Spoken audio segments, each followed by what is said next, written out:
you so much for staying until the end and not really being exhausted and leaving. So, yes, I'd like to dedicate my talk to Steve Jobs, who gave us so much in so many different ways by simply having the courage to follow his joy. And I'd like to share with you what I wish I had learned at university and how it can possibly change your life. First takeaway, I wish someone had told me how the industrial age education system will affect my life and what I can do about it. And basically, someone should explain to me that the captains of industry will be doing their best to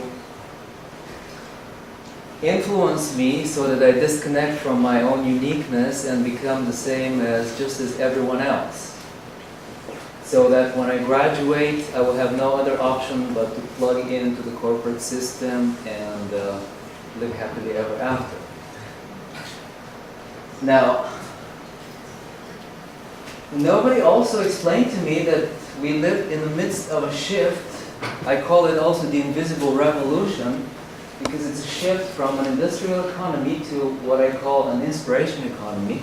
Some people call it an information economy, other people call it a social media economy. But to me it's mainly an inspiration because there's a difference between shifting on means, we're shifting from focus on means of production to how we produce things and what energy drives us. So I think this is a fundamental shift, and nobody told me that to prepare for this shift I have to completely let go of being a dispensable cog, the same as everyone else, so that I can somehow get a corporate job and again do the safe thing and succeed in life, to an indispensable creative, which is every one of us is a creative in one way or another. In other words, how to create to reconnect to my uniqueness. Nobody explained to me the difference between motivation and inspiration either, and how it can make a difference. Nobody told me that. In my case, what I was doing, I was trying to manipulate myself, to brainwash myself, to do things that were supposed to be good to me, that would maybe get something done that I absolutely am not interested in, or very little interested in, and not enjoying simply because it will get me some end result. Instead, people should have told me that inspiration will do much more for me, and I'm talking here from a personal experience as a former workaholic when I was a student, to a person right now who I have my own company and I work as much as I want, whenever I want, on projects that I really love. And I didn't do this with hard work and sacrifice and struggle, paying dues and quote unquote. I did it because one day I decided I just want to be inspired and I want to be happy now, and I'm not going to wait until I retire. And in the beginning it was scary, including financially, but if you really are in love enough with what you do, it's just a matter of taking one step after step-by-step process. So, another problem that I inherited from school was this preoccupation with avoiding failure at all costs.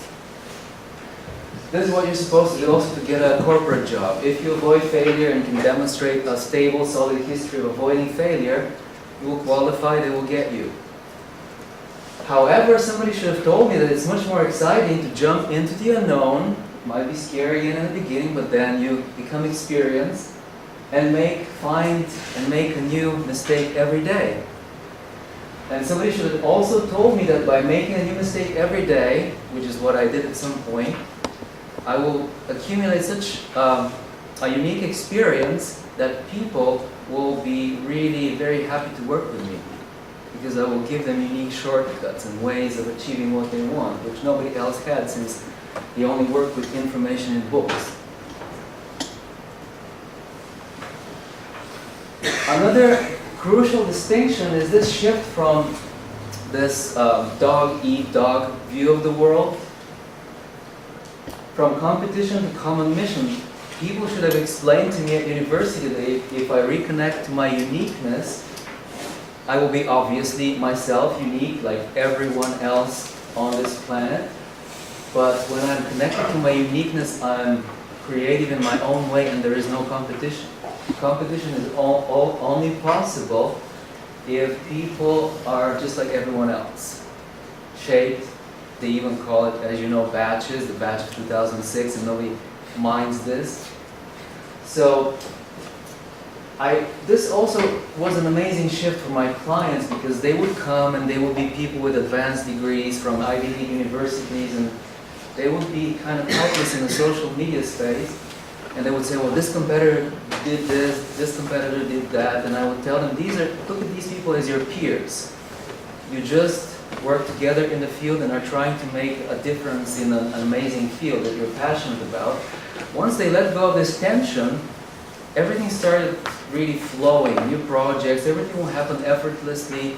We would have a consistent flow of inspiration and income and opportunities. So, very important shift to see the world not as a place of competition, but as a place of common mission. Be yourself, everyone else is taken, says Oscar Wilde, which is fantastic, but nobody explained to me how exactly to do this, which turned out to be much simpler than one would think. And the secret is to really start with simple things that you enjoy, to reconnect with your joy, to start following your passion, to give yourself the permission to fail, and to just jump into the unknown. It's only scary at the beginning. Takeaway number 2. I wish somebody had told me the truth about the pursuit of happiness. That's another big one. My student advisors seemed to be only interested in whether I was meeting my work quota. They would look at my GPA, they'd say, these courses, yes, this good, yes, very nice, good, yes. And I would go, they would send me away. Nobody ever asked me if I was really blossoming as a human being. Nobody asked me if I was happy. Nobody asked me what do I really need to make my wildest dreams come true. It was just out of the question. So, let's move on to Michael Neal, my favorite life coach. He says if you're doing things to be happy, you're doing them in the wrong order, which is another very important shift if you can make it. Because we first do things, we are taught that this has to happen to us to be happy. Maybe we need a degree, a job, girlfriend, boyfriend. Always something has to happen to us to be happy. Nobody shows us how we can happen. And once you happen, then everything else is just fine. If you have a girlfriend, fine. If you don't, it's fine. So an important shift, and the way that you can happen rather than depend on external circumstances would be, again, first, focus on what makes you happy really right here and now. No compromises, no sacrifice for the future, because there is no future. There is no happy ending to an unhappy journey. It's a universal law. Nobody was ever able to get around this. And all the people that we respect, like Richard Branson, who left school I think at 15 or 16, he didn't do it by sacrifice and struggle. He just found something that he was really excited about and simply took one step after another with following his joy. And again, the truth about well-being that nobody told me about at university is it seemed like well-being was something that I had to work hard to achieve, something that people achieve. Nobody told me that this was actually my nature, and the best way to be in a state of well-being would be just, again, to follow my joy, to go where my passion takes me, and forget about security, because security is not so secure anymore, as you can see.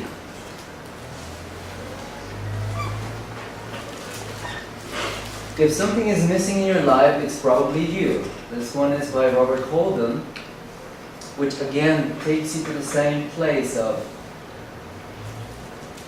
how much have you connected, and this I also of course had the same problem with my workaholic existence when I was a student. I simply realized that I had been disconnected from my heart, from what I really wanted. So you can do a tremendous shift with two very simple questions. One is, just ask yourself, what do I really, really want? But really want. Let's say if I had a magic wand, if I had all the income and I didn't need the money, what would I do? What would I really want? And second question, what would I do if I weren't afraid? And then go do it before, don't think anymore. This will be too late. Fear of missing out. Since we are generally not really connected to our joy and think that the more we accumulate, the more we will have, fear of missing out is a huge problem because we're overloaded with information, blogs to read, books to read, events to attend. What really worked for me was I really decided, okay, let's take a very good look and throw everything to the garbage and decide what are really the things that really, really matter to me. The activities, the people, the focus, the energy. And I narrowed it down to 5 fields. And then mercilessly just threw everything out to the garbage. Which was, again, suddenly you have the luxury, the energy to explore everything in depth, to really enjoy every experience to the deepest, to the furthest, not just jumping from one thing to another, so you can stuff yourself with more information, experience. And it was, again, a major turning point because it was based on this feeling that whatever information I needed would come to me at the best place and time, and I simply let the universe decide when this will happen. So it's just letting go and trusting, just like Steve Jobs' Stanford speech, trusting that the dots will connect. And by the way, once you're having a good time, you don't even care if they will connect because you're in the present, there is no tomorrow, as you know, and you're already having a good time. So success, everything else, all these results that people sacrifice for, they come to you as a side effect. And most people think that you're lucky. But you know that you're not. It's just you're following your joy. The purpose of your life is not to arrive safely to your own death. Again, Robert Holden. And I guess I don't even need to make any comments here, but you get the picture. Basically, the way I started was I do this, and maybe I move to this place, and then maybe I go ahead with my entrepreneurial project after I have a solid, secure job and some income to get things going step by step, but it doesn't work this way. It might work for some people, and I'm not against corporations and jobs. I'm completely for everything that makes people happy. It's just that I haven't seen anyone happy in a situation where they do something simply for the sake of security. It just doesn't work this way. Tomorrow somehow never comes for them. Now, these two elements, appreciation and contribution, has made the biggest difference for me, because now every day when I start my day, before I used to start my day and think, okay, this is wrong, what can I do about this, how can I fix this? Now I just am not complaining about anything anymore. I just start with a diary. I write at least 5 things that I'm deeply grateful about. Anything. I'm deeply grateful about the chairs at home. I'm deeply grateful about the shower, the hot water, anything that comes to your mind. If you do this consistently for at least a week, miracles will start happening. People will start coming to you. The universe will orchestrate circumstances, and you will suddenly be transported to another place where suddenly opportunities will be coming to you effortlessly. Another very important element, contribution. I absolutely recommend it to any one of you. Anthony Robbins recommends this too, and he did it when he was flat broke with no money to eat the next day. He gave his last money for charity, for philanthropy. So if you go to kiva.org, you can support people like Mr. Kang in Cambodia, who has a farm and grows rice. And the minimum investment is $25 US, which means anybody can do it. And the feeling is amazing. I was just looking at this guy, and it said that his two daughters were in a garment factory in the capital, and I imagine I just had tears in my eyes because he's not fully funded. He needed $500 to improve his rice farm. And in other words, the more you give, the more it will come back. Most people think that the more you give, the less you'll have, and this is why so many people have financial problems. My suggestion is, even if you don't have enough money, just give first and later think what you did, and this will, again, produce a string of events that will change everything. Life in itself has no meaning. Life is an opportunity to create meaning. This is by Osho. Well, again, a self-explanatory quote, but it's good to take the encouragement that it gives us to really have more courage to jump into the unknown and create our own meaning, rather, because the beaten path is boring and nothing worthwhile ever came out of people walking the beaten path. Plus, nobody was happy anyway. Another quote from the Buddha: there is no way to happiness, happiness is the way. Again, I was trying to do things, to sacrifice, to work hard, to do everything possible to arrive at an end result, but I wasn't really happy along the way. Once I became happy along the way, the end result started coming as a side effect, and I wasn't even thinking or stressed about them. So, very important shift. Final, third takeaway. I wish someone told me how to create financial abundance with my labor of love. Now, so many people struggle with this. I used to struggle a lot with this, because how do you really make money from your passion? And it's associated with also so much fear. And it's actually very simple. Nobody at university has actually ever told us how to create real value and how to share it with people. And this is all that you need to master. In the beginning, your value wouldn't be so strong, you wouldn't be making a big difference, but if you really persevere,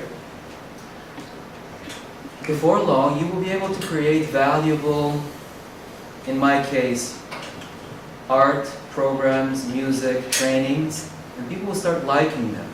And they will start telling other people, and then suddenly, you don't even need to do marketing anymore. So again, the most important thing to bear in mind is to learn how to create and share real value. And real value is something that either brings relief to people, or my favorite category, enhances the cool. Let's say you like guitars, and you create maybe when the Floyd Rose tremolo unit came, it was such a quantum leap that people were incredibly happy. So that's all there is to it. And you can create value in your own field.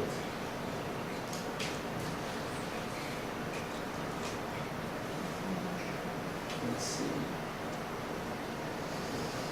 Okay, get versus give. In the Industrial Revolution, the people that I work with, again, the people with advanced degrees in finance from Ivy Leagues like Columbia and Stanford, they have been brainwashed with the mantra that you have to give your best when you're creating a business, a project. You have to do your best to give as little as possible and get as much as possible. This is the main priority. And when I tell them in the social media space, in the social media economy, people follow their passions, hence they can't get enough of what they're doing, hence they have a lot of productivity, and they give generously, as much as they possibly can, and they don't even worry about the return. There's usually about 30-second silence. It's just unbelievably insane idea to just generously give without worrying about what happens. But then once we start practicing it, they see the results, they see the effect, and they open up and they jump in the flow. So get versus give. And yes, the golden age is here, and you're invited. Of course, nobody told us about this. Nobody told us that nowadays, if you have a passion, with the low-cost technology and the tools and the services of the social media revolution, any one of us doesn't need to worry about a corporate job unless they really want a job in a corporation and it makes them happy. But otherwise, I started my first full-time online business in 2009, and it was fantastic because we went on holidays, the Alps, traveled everywhere we went, and just did everything online. So right now I work whenever I work, I do whatever I want to do, and I recommend it to anyone. It's just as long as you have a hobby, something that you're really excited about, give it a shot. There's an entire book on entrepreneurs, teenagers in America, and it's amazing case studies. You can find it on Amazon. Marketing on autopilot, we mentioned how this can work.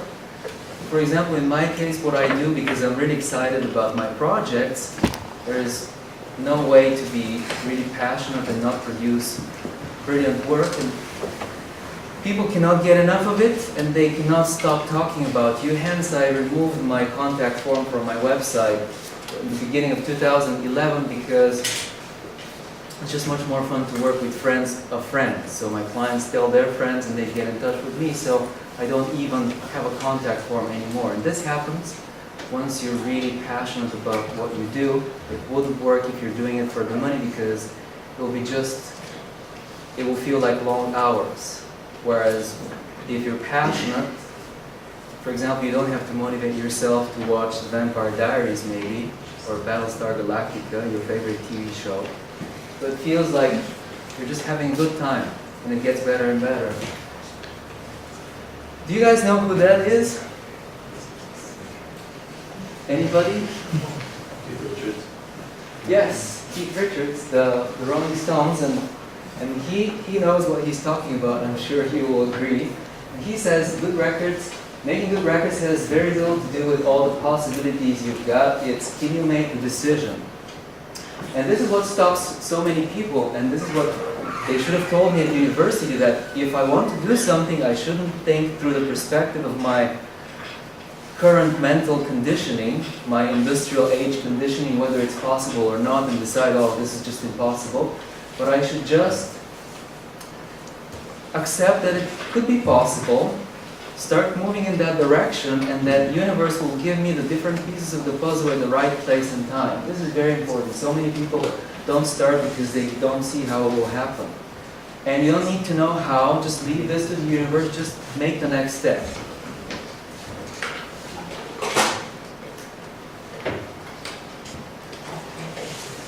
And my favorite quote of all time, right now, don't ask yourself what the world needs from you. Ask yourself what makes you come alive and go do that. For the world needs more people who have come alive. This one is by Howard Thurman. And I think it's an awesome quote because so many people are out to fix the world, and they don't realize that if you want to fix the world, you must see it as broken, which it is not. It's just a perfect universe of unlimited abundance. And this was also not my experience, but it became my experience when I really jumped into the unknown and I reconnected to my uniqueness and I started following my joy, which I also wish for you. Thank you very much.